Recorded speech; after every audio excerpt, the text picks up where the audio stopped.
قديسة استحملت تجربة صعبة جدا، ما أعتقدش إن حد يقدر يستحملها زيها ولا يبقى عندها الإيمان القوي ده. هي القديسة دهوم، القديسة والشهيدة اللي ذبح بنتها وحفظتها قدام عينيها وعلى صدرها. تعال نعرف قصتها سوا. بعد ما استشهد جوزها بعت الملك اليهودي يسترعى الزوجة اللي هي القديسة دهوم بنت أزمع من نجران في السعودية، وطلب منها إن هي تيجي عشان تجحد مسيحها وإلا هتموت. وبعد ما قام عشان ياخدوها راحت خدت معاها بنتها وحفظتها من البيت، وراحوا لغاية الملك واتجمع حواليها ستات كتير جدا، مسيحيات ويهوديات ووثنيات. قابلوها وكان وشها مليان فرحة وبهجة. اتكلمت معاهم في حديث طويل كده شوية وقالت لهم: أيتها النساء النجرانيات، انتوا عارفين إن أنا مسيحية وعارفين جنسي وعشيرتي، فأنا عندي من الذهب والفضة الكثير وأيضا العبيد والإماء، مش محتاجة لشيء.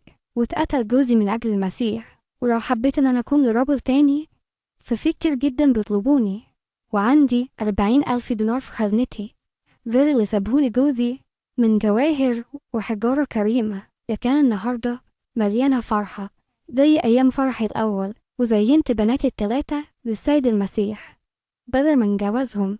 وزي ما دخلت مرفوعة الجبين يوم فرحي الأول، أنا دلوقتي رايحة للمسيح ربي وإلهي وإله بناتي مرفوعة الجبين كمان.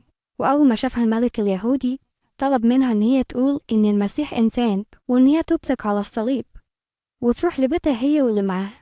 فالحفيدة اندهشت جدا من كلام الملك، وكان عمرها 9 سنين بس.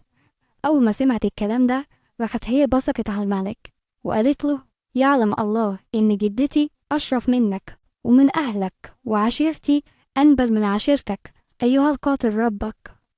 ولما سمع الملك ده راح أمر إن الجدة تترمي على الأرض، واللي هما يذبحوا حفيدتها على وشها عشان يطيل دم الحفيدة في فم الجدة. وبعدين راحوا ذبحوا والدتها على صدر أمها وسال دمها في فمها. وراح قومها الملك وهو في سخرية بيقول لها: ها، ايه رأيك في طعم دم حفيدتك وبنتك؟ راحت قالت له القديسة دهوم: أنا دقته زي ما يكون قربان طاهر ما فيهوش عيب. فراح أمر الملك بإنه يقطعوا رقبتها.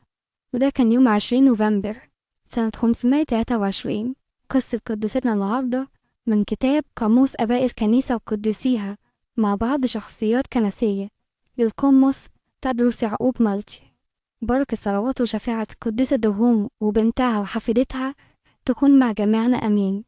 لو أول ما تسمع سيرة القديسة دهوم من نجران ابعتها لكل الناس، خليهم ياخدوا بركة.